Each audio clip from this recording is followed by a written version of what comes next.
Jerusalén. Para los cristianos, los hechos más importantes de la historia ocurrieron aquí.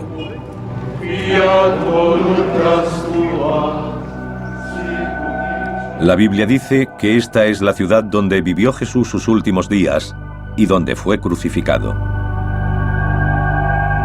Lo que ocurrió aquí cambió el mundo.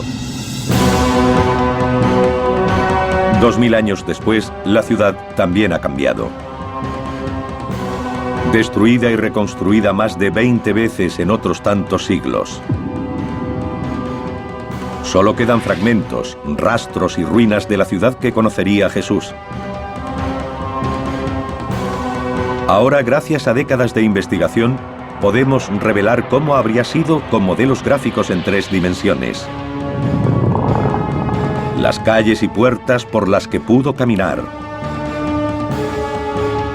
La compleja red de abastecimiento de agua que sació la sed de esta desértica ciudad.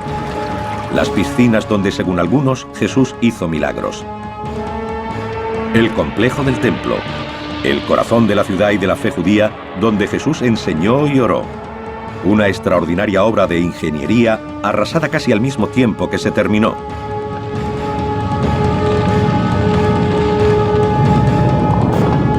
Revelaremos el mundo perdido de los evangelios, el Jerusalén de Jesús.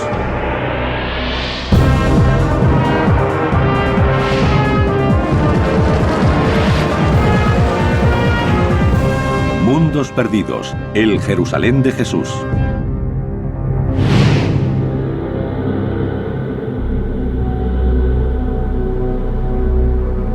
En tiempos de Jesús, Jerusalén era el corazón de Judea, el reino de los judíos, un pueblo definido por su religión. Para ellos era el lugar más importante del mundo.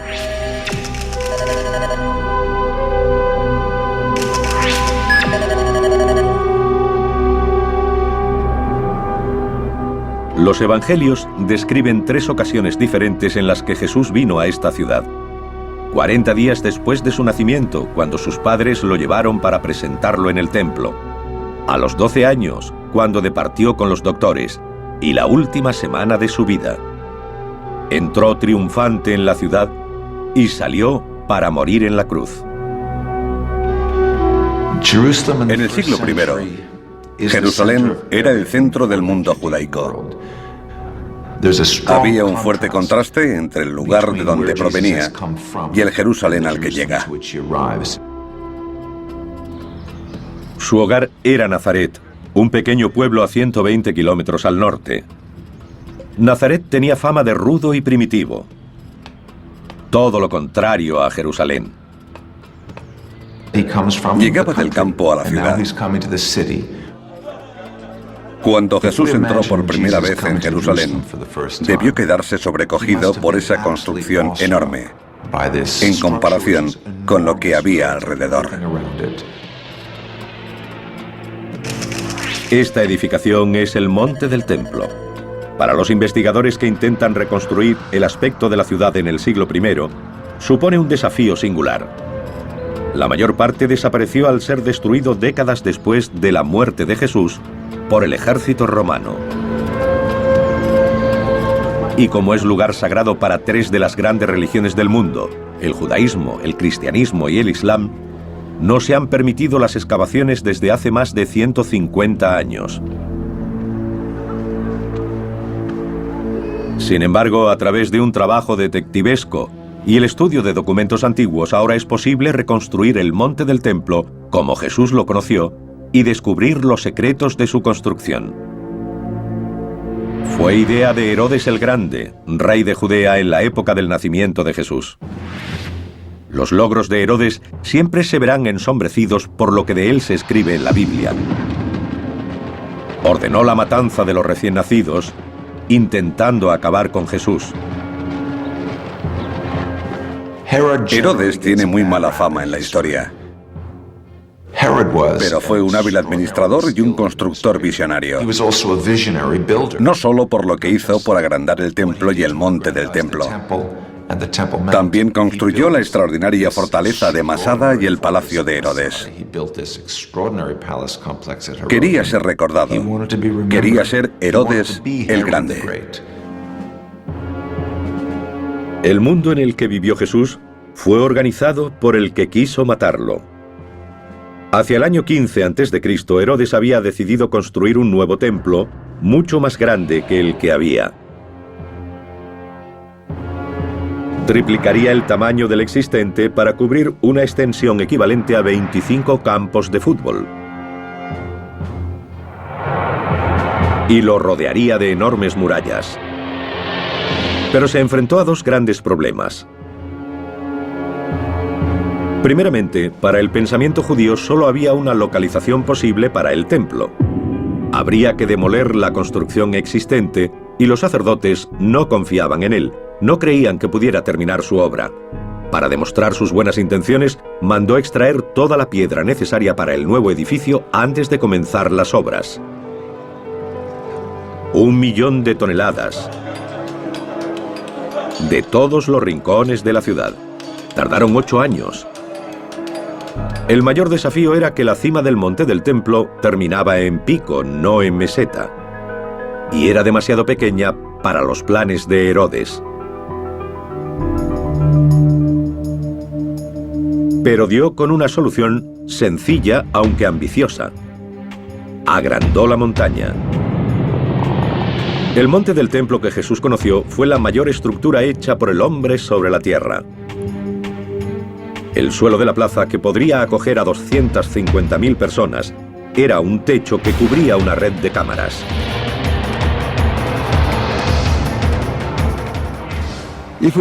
En el monte del templo actual vemos una gran zona lisa nivelada, pero está construida artificialmente.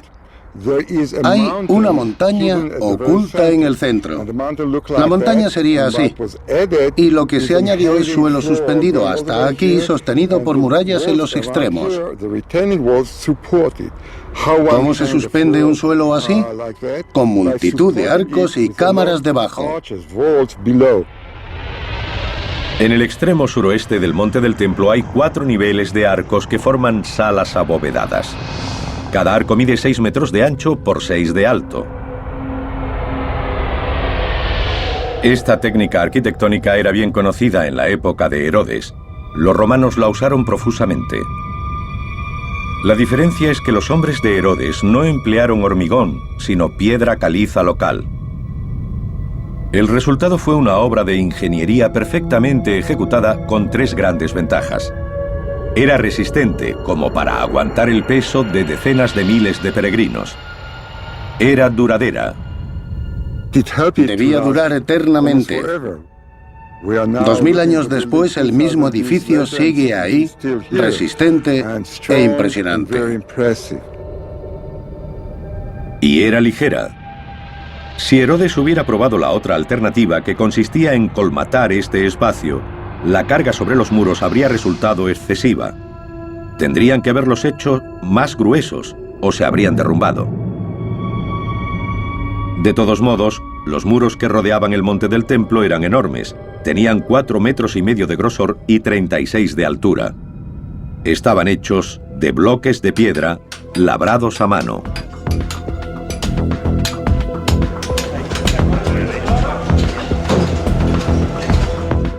El monte del templo tiene 1,5 kilómetros de circunferencia. Una capa de piedras, si solo tuviese una hilera, tendría de 800 a 1000 unidades. De media, cada una de esas piedras pesaría unos 4.500 kilos, aproximadamente el peso de un elefante adulto. Algunas eran mucho mayores. Los arqueólogos han localizado el bloque más grande usado en la construcción del monte. Se encuentra en lo que se conocen como los túneles rabínicos. Ahora enterrado por 2000 años de evolución y cambios, en la época de Jesús estaba a la vista, al nivel de la calle. La doctora Jody Magnes es una experta mundial en la arquitectura del Jerusalén de Jesús. Esta gran piedra forma parte de lo que se llamó hilera maestra. La idea era estabilizar el monte del templo incorporando una serie de piedras mucho más grandes, altas y pesadas que el resto. Es difícil imaginar su tamaño. Es 20 veces mayor que los bloques más grandes usados en la construcción de las pirámides de Egipto. Tiene 12 metros de largo y 3 de alto, y pesa más de 400 toneladas. Jesús o cualquier otro visitante de Jerusalén se encontraría ante una edificación de gran escala. Y los constructores de Herodes la abordaron con gran ingenio y destreza.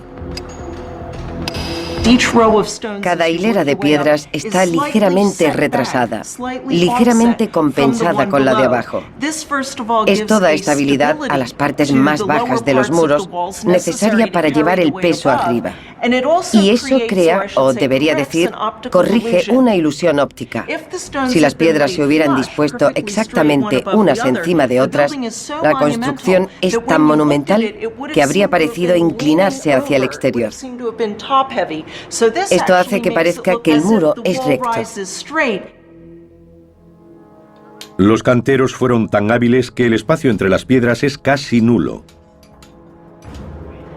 Shimon Gibson nos demuestra su pericia. Encajaron las piezas perfectamente. Los canteros fueron tan exactos que si pongo un billete de $50 aquí consigo que no se caiga. Pero solo eso, porque no entra. Esta parte del muro ha permanecido intacta 2000 años, pero los constructores confiaron en el conocimiento del trabajo, no en la argamasa, para mantener unidos los bloques. 18.000 personas trabajaron para levantar estos muros. La tarea comenzó 15 años antes del nacimiento de Cristo y se prolongó durante 80 más. El lugar, tal como lo conoció Jesús, era la mayor obra del mundo. Pero ahora podemos recrear su aspecto cuando se terminó. La mayor edificación sobre la tierra. Estuvo en pie solo 5 años antes de que un brutal ejército romano lo destruyera. A continuación, uno de los grandes enigmas de la arqueología. Reconstruiremos el edificio más importante de la vida de Jesús y la culminación del monte, el propio templo.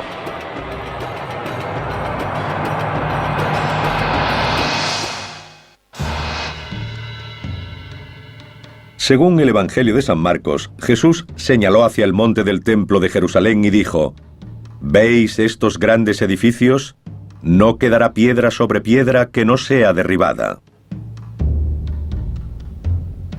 40 años después, estas palabras demostraron ser proféticas. El ejército romano, aplastando una revuelta judía, destruyó el templo. Para los investigadores actuales, el resultado es uno de los retos más seductores de la arqueología bíblica: recrear el templo como se alzaba en medio del monte. Se ha necesitado el trabajo de generaciones de científicos y eruditos para construir una imagen de lo que Jesús habría visto cuando llegó aquí. Al entrar en el monte del templo, cruzaría una serie de patios o espacios abiertos. Pasaría ante una señal escrita en griego, advirtiendo a todos los extranjeros, o no judíos, de una muerte segura si traspasaban cierto punto. Después llegaría al patio de las mujeres, el último lugar donde estaba permitida la presencia femenina. Era el patio exterior del propio templo o santuario. Al subir 15 peldaños semicirculares, llegaría a la puerta bella que llevaba al patio de Israel, abierto solo para judíos varones purificados según el ritual. Jesús no podía haber pasado de ese punto porque solo los sacerdotes podían entrar en el templo. Al Sancta Sanctorum, en la parte trasera del templo, solo podía entrar el sumo sacerdote una vez al año, el día de la expiación. Reuniendo las pruebas de las fuentes escritas, es posible establecer el aspecto exterior de este santuario tan celosamente guardado. Los arqueólogos han calculado su altura comparándolo con la edificación existente en la actualidad, la cúpula de la roca musulmana. El edificio musulmán tiene exactamente la mitad de la altura del templo en tiempos de Herodes y Jesús. Esta estructura cavernosa tenía la altura de un edificio de 15 pisos. Nuestros investigadores quieren saber cómo se las arreglaron los constructores del templo para erigir tal edificio con las herramientas y grúas tan primitivas de la época. Es evidente que se habría requerido gran cantidad de mano de obra. Los relatos dicen que debido a la condición sagrada de cada piedra del edificio, 1000 sacerdotes fueron adiestrados como canteros. El Dr. Guy Stabile ha identificado rastros de las canteras. Es increíble que esta curva se haya conservado tan bien. En una gruta a 3 kilómetros de Jerusalén ha encontrado una serie de marcas de cincel.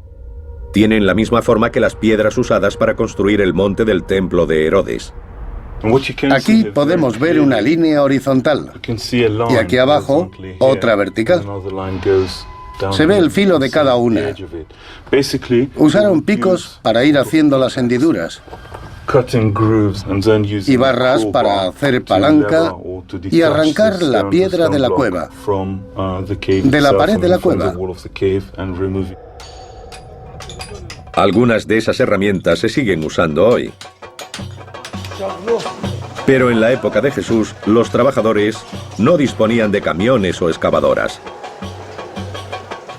Aquí se ve que a partir de la marca del cincel hay una línea muy clara. Cuando se sacaba la piedra, se podía dar la forma exacta que querían los arquitectos. Todo eso se hacía aquí, porque después había que arrastrar los bloques hasta el monte del templo o a otra zona de construcción. Si se eliminaban las partes innecesarias, tendrían que arrastrar mucho menos peso. Fueron muy prácticos.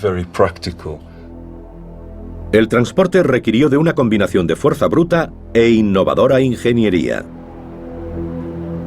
El arqueólogo Ronnie Reich ha recreado una solución que usaron los constructores. Es un sistema sencillo pero efectivo. El bloque de piedra se convierte en eje entre dos ruedas. 10 hombres podrían llevarlo rodando. Cada eje podría mover 450 kilos. Una carga imposible de desplazar por una única persona. Así que fue este ingenio el que movió las piedras. Una vez trasladadas, todavía quedaba colocarlas en el lugar indicado. Cada bloque pesaba aproximadamente 10 toneladas. Se usaron sencillas grúas para elevarlas. Hemos construido un bípode con cuerdas y poleas. Las cuerdas se pueden mover con palancas. 8 personas pueden subir esta piedra a 1, 2 o 3 metros de altura y dejarla en su sitio suavemente. El resultado final sería majestuoso. Pero hay algo de misterio en la construcción del templo. El escritor Josefo dice que el templo estaba cubierto de mármol y oro, y que desde lejos parecía una montaña cubierta de nieve brillando al sol. Algunos investigadores modernos lo encuentran difícil de creer. La razón es que no había mármol en Israel, en la antigua Palestina. No existía. Tendría que haber sido importado de otros lugares como Turquía o Grecia, y hay muy poco mármol importado durante la época de Jesús. Fue mucho después cuando empezó a traerse en cantidades importantes. Hillel Geba puede haber encontrado la respuesta. A cierta profundidad bajo el Jerusalén contemporáneo, ha encontrado las ruinas conservadas de la casa de una persona adinerada.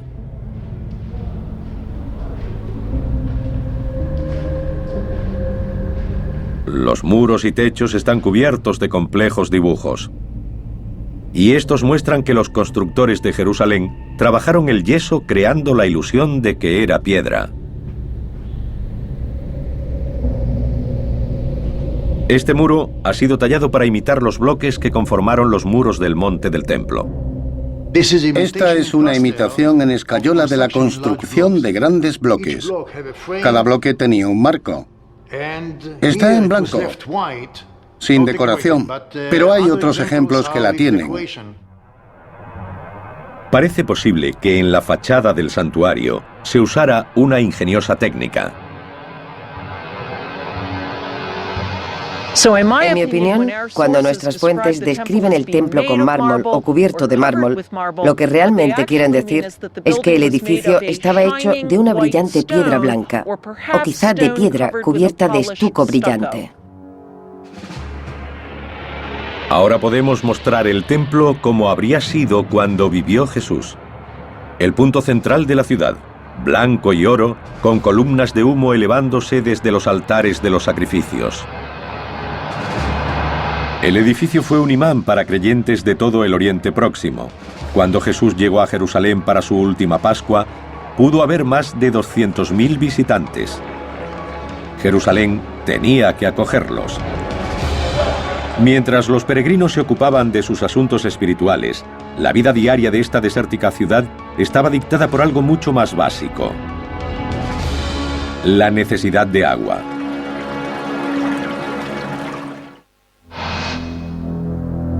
La tradición dice que una semana antes de su muerte, Jesús hizo su entrada triunfal en la ciudad de Jerusalén. La multitud se congregó para darle la bienvenida, cantando y agitando palmas. Muchos eran sus seguidores, pero la ciudad ya estaba llena de gente que había llegado para celebrar la fiesta de la Pascua. La población normal de Jerusalén en tiempos de Jesús era de algo menos de 30.000 personas. Pero durante la época de las fiestas, en ese caso la Pascua, podía llegar a haber 10 veces más, unas 300.000. En ese momento Jerusalén era el asentamiento de mayor crecimiento de Oriente Próximo. Recibía más de 1 millón de visitantes al año. Nuestros investigadores han intentado hacerse una idea del probable aspecto de la ciudad y de cómo lograban acoger a aquel enorme flujo de gente. Algunos de los beneficios eran claros y evidentes. Los peregrinos llevaban riqueza. La propia construcción del templo generó mucho dinero. Los peregrinos que llegaban a Jerusalén tenían que gastar dinero en comida, alojamiento, regalos y recuerdos a lo largo de su camino. Y por supuesto, pagar los impuestos del templo y los sacrificios. Décadas de excavaciones en el muro occidental del templo han descubierto los restos de una calle de 9 metros de ancha y 900 de larga, que funcionaba como un centro comercial. Es conocida como la calle de Herodes. Jesús habría caminado por aquí. Esta es la calle principal de Jerusalén. Hay que imaginarse el gran número de personas que venían aquí para comprar y vender en los muchos puestos callejeros. Todos eran peregrinos. Era el corazón de Jerusalén. Algunos arqueólogos llaman a este lugar Wall Street, reconociéndolo como el corazón económico de la ciudad. También han reunido pruebas de la relación entre esos intereses comerciales y la vida espiritual del templo.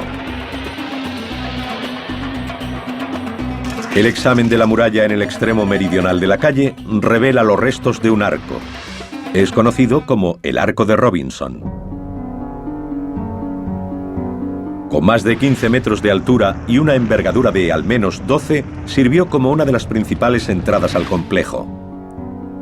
Y en su base, situados contra los muros del monte del templo, habría puestos que venderían productos a los peregrinos. La zona que desembocaba en las grandes escaleras era conocida como el Arco de Robinson. Debió florecer con el comercio, porque la gente que se dirigía al templo era asaltada por vendedores que les ofrecían sus mercancías.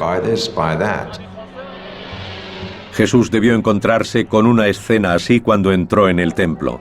Furioso por lo que vio, se enfrentó por primera vez a las autoridades. Se dice que se abrió camino hasta una zona llamada el Patio de los Gentiles. Como todos los judíos varones, tuvo que pagar el impuesto de 2 siclos.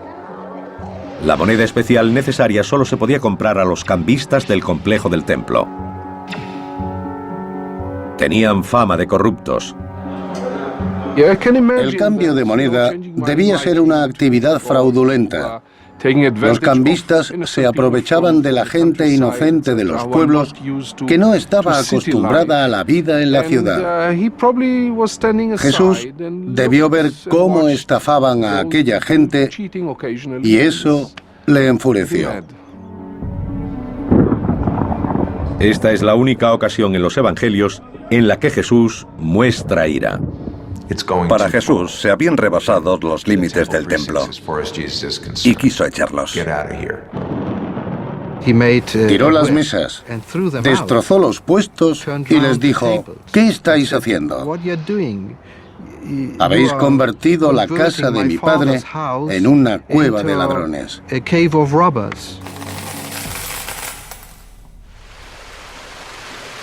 Los peregrinos proporcionaban ingresos a la ciudad, pero también tenían que recibir cosas a cambio, y el recurso más valioso de Jerusalén era el agua. Jerusalén era y es una ciudad desértica. Está a 760 metros sobre el nivel del mar. El río más cercano está a 40 kilómetros de distancia. ¿De dónde conseguían esos miles y miles de personas agua para beber? Había 30 cisternas de agua de lluvia repartidas por la ciudad. La más grande albergaba un volumen equivalente a 20 piscinas olímpicas, y aún así apenas se cubría la demanda. Debían congregarse alrededor de las cisternas.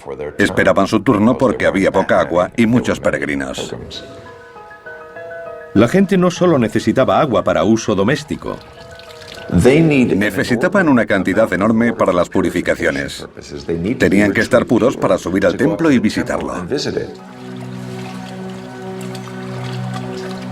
Como parte de sus prácticas religiosas diarias y especialmente antes de ir al templo, todos los judíos debían lavarse en lo que se llamaba agua viva. Jerusalén tenía muchas piscinas diseñadas para este propósito llamadas mikvahs. En la más grande y frecuentada, la piscina de Siloé, fue donde Jesús hizo uno de sus últimos milagros. El Evangelio de San Juan nos dice que Jesús curó a un ciego. Cogió tierra del suelo, escupió, le untó el lodo en los ojos y le dijo: ve y lávate en la piscina de Siloé.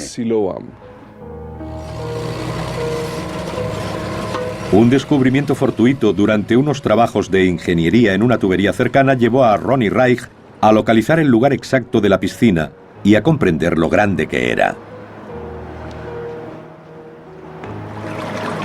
Alimentada por uno de los manantiales de Jerusalén a través de un túnel de 500 metros, habría cubierto cerca de 2.000 metros cuadrados.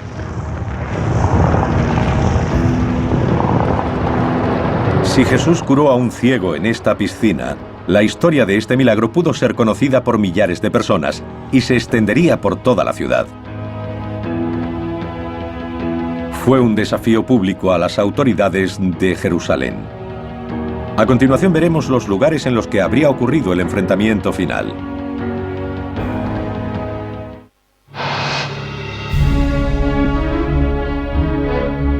A medida que investigadores, arqueólogos y eruditos bíblicos intentan comprender la metrópolis que fue Jerusalén en tiempos de Jesús, emerge una imagen extraordinaria.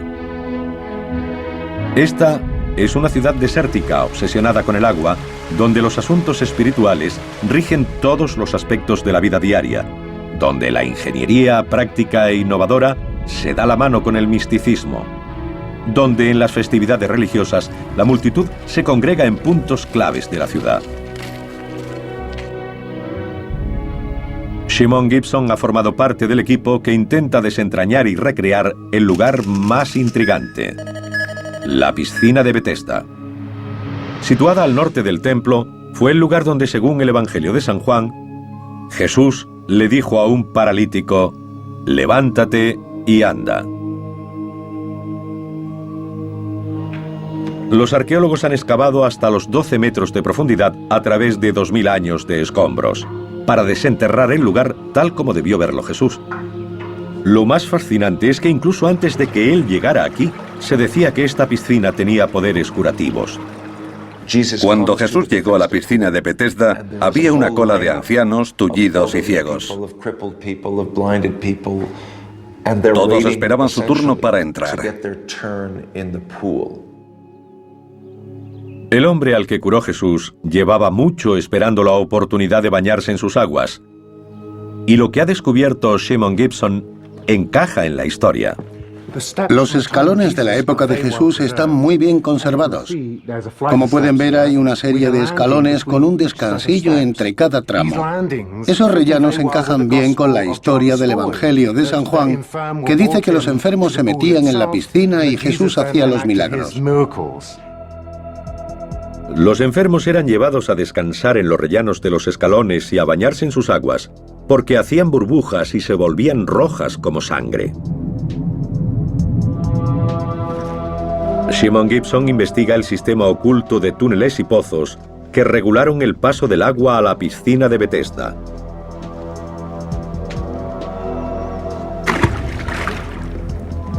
Esto era lo que producía el famoso burbujeo. Esta es la zona de las compuertas. Hay dos aberturas, una más grande arriba y otra más pequeña en el fondo. Las compuertas controlaban de manera precisa la profundidad del agua de la piscina. Se podía acceder a ellas a través de un pozo vertical de 15 metros abierto en la roca. Voy a ver si puedo.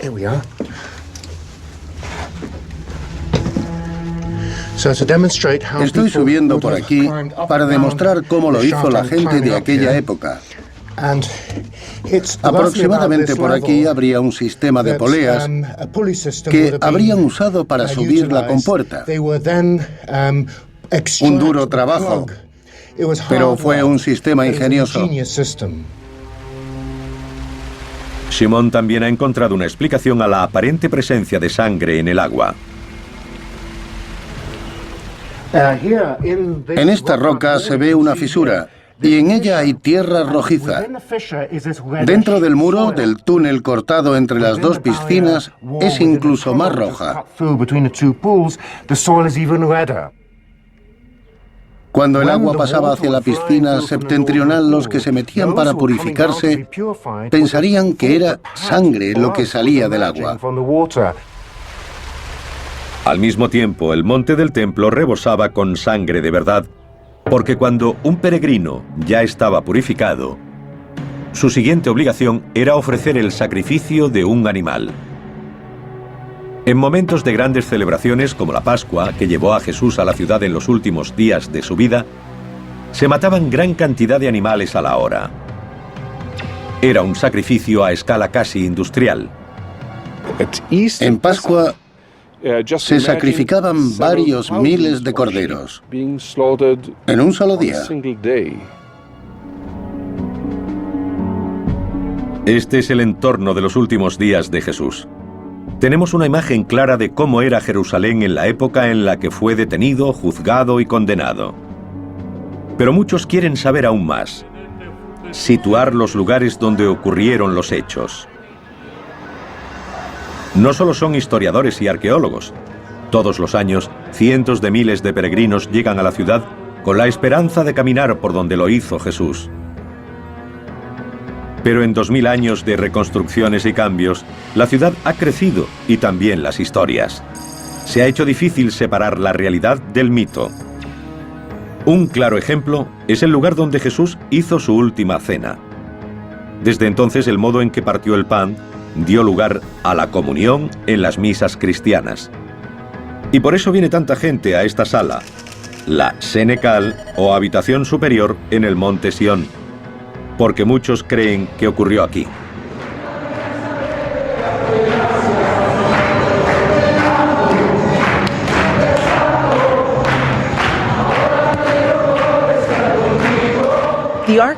La arquitectura de la habitación, que hoy es identificada como la de la Última Cena, es muy posterior a la época de Jesús. Los arcos o las bóvedas de crucería de la sala son de estilo medieval. Es una arquitectura que no llegaría hasta 1000 años después del tiempo de Jesús. Estos techos abovedados pertenecen al siglo XII, cuando los ejércitos cruzados europeos luchaban con las fuerzas musulmanas por el control de Tierra Santa. No tenemos pruebas arqueológicas de que la última cena se celebrara en esta sala, ni siquiera en la zona donde está situada. Es la tradición que ha identificado el lugar como escenario de la última cena. En este lugar se alzó una de las primeras iglesias cristianas, pero también hay una mezquita y acoge otros edificios. Es posible que la última cena se celebrara en una casa particular de Jerusalén. Habría tenido un aspecto completamente diferente del de la iglesia. Habría sido en una casa normal. El techo habría tenido sencillas vigas de madera y no habría arcos y bóvedas como las que vemos hoy.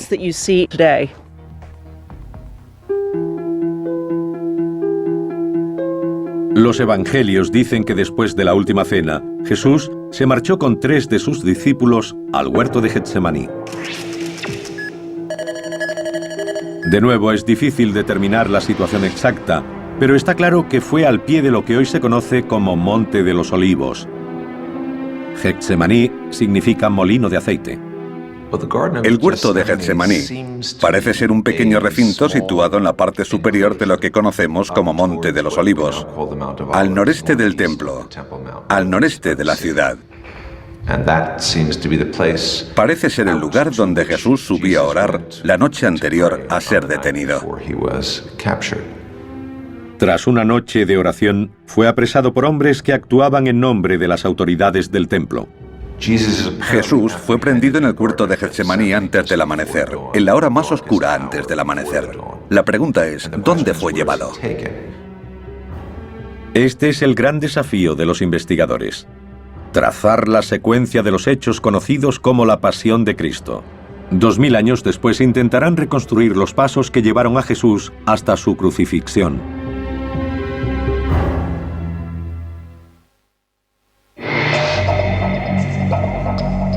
Los evangelios coinciden en que después de su prendimiento Jesús fue llevado a la residencia de Poncio Pilato, el gobernador romano de Judea. Esto tiene sentido histórico. El Imperio Romano ejercía un férreo control sobre la ciudad. Una gran decisión política, como la ejecución de un aparente rebelde o un revolucionario como Jesús, debía ser tomada por un representante de Roma. De nuevo, la tradición vuelve a ir unida a un lugar concreto. En este caso, a donde Jesús fue azotado, sometido a escarnio y sentenciado. Generaciones de peregrinos han creído que ocurrió en la Fortaleza Antonia.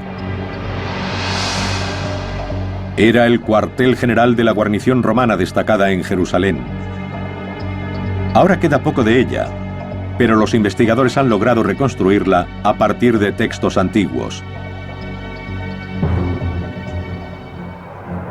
Situada en la esquina nordeste del templo, era una construcción con forma de bloque con 4 enormes torres, cada una de 15 metros de altura. La fuerte dominación romana hizo que la fortaleza Antonia quedara asociada a Pilato y al juicio de Jesús. Hoy apenas queda nada. Buscando pruebas, Jody Magnes se dirige a una zona pavimentada identificada como el Litostratos, supuestamente unida a la fortaleza y al lugar donde Jesús fue coronado de espinas. El Litostratos es mencionado en los Evangelios como el lugar donde Jesús fue sentenciado a muerte por Poncio Pilato. Los peregrinos cristianos que llegan a Jerusalén veneran este lugar. El problema es que la ciencia no respalda esta versión de la historia tradicional. De hecho, gracias a la arqueología, sabemos que este pavimento no existió en tiempos de Jesús. Se hizo después, en el siglo II, por orden del emperador Adriano, como parte de un mercado que construyó aquí. Durante siglos, los peregrinos han recorrido un camino que comienza en la fortaleza Antonia, por el que Jesús debió llevar la cruz. Es la llamada Vía Dolorosa. Por tradición hemos adoptado 14 estaciones en las que la gente se detiene para recordar lo que sufrió Jesús.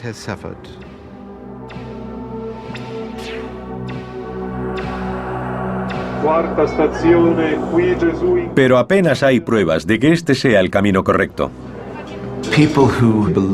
Puede que la gente esté equivocada al querer seguir los pasos de Jesús en el punto y lugar donde se enfrentó a Poncio Pilato, donde los soldados lo tuvieron en cautividad y donde le clavaron la corona de espinas.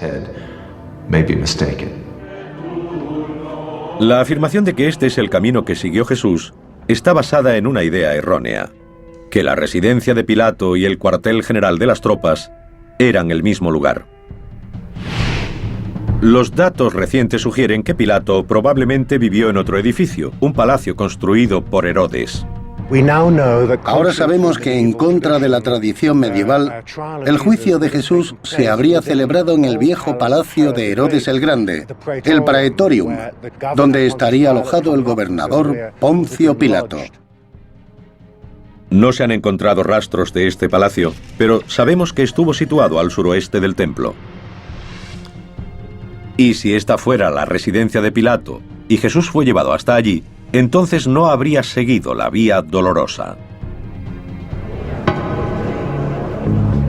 El Jerusalén moderno no es la ciudad que conoció Jesús y es casi imposible que nadie pueda seguir el mismo recorrido que hizo él. Para la mayoría de los peregrinos, lo verdaderamente importante es la dimensión espiritual del camino. Hay pruebas que sugieren que sabemos dónde murió y fue enterrado. Las escrituras hablan del Gólgota, el lugar de la calavera, como el sitio donde murió.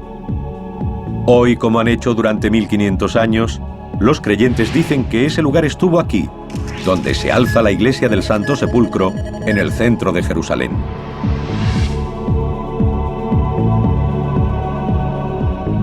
Se cree que este lugar fue convertido en iglesia 300 años después de la muerte de Jesús. Pero algunos eruditos dicen que no podría haber sido el lugar de la muerte y entierro de Jesús, porque el Evangelio afirma que esos hechos ocurrieron a extramuros, ya que la ley judía prohibía la ejecución o enterramiento dentro de la ciudad. Jerusalén era diferente entonces. El Gólgota estaba fuera de la ciudad en la época de Jesús, pero ahora está dentro de los límites de la ciudad. Basándonos en excavaciones arqueológicas, ahora sabemos que la zona de la iglesia del Santo Sepulcro, en particular la rotonda, formó parte de un cementerio mucho mayor. En otras palabras, esta zona estuvo fuera de los muros de la ciudad, no dentro de sus límites. En un extremo de la iglesia, Jody Magnes encuentra pruebas de que aquí se hicieron enterramientos hace 2000 años. Aquí vemos un ejemplo de la típica tumba judía de Jerusalén en tiempos de Jesús. Estas tumbas eran huecos tallados en la roca, nichos hechos en las paredes de las cámaras funerarias. Todo encaja. El peso de la evidencia sugiere que este sí podría haber sido el lugar de enterramiento. Arqueológicamente hablando, la ubicación de las tumbas judías en este lugar nos hace pensar que quizá fue aquí donde Jesús fue crucificado y enterrado.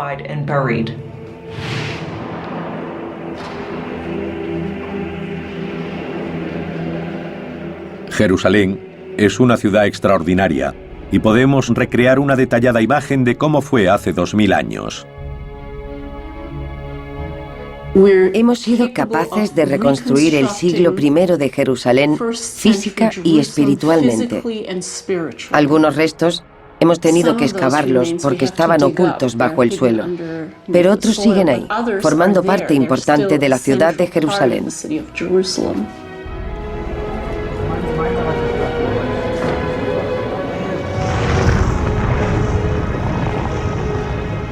Reconstruyéndola, hemos conseguido una imagen de un tiempo y una vida que, sea cual sea nuestra religión, tuvo un importante papel en la forja de nuestro mundo.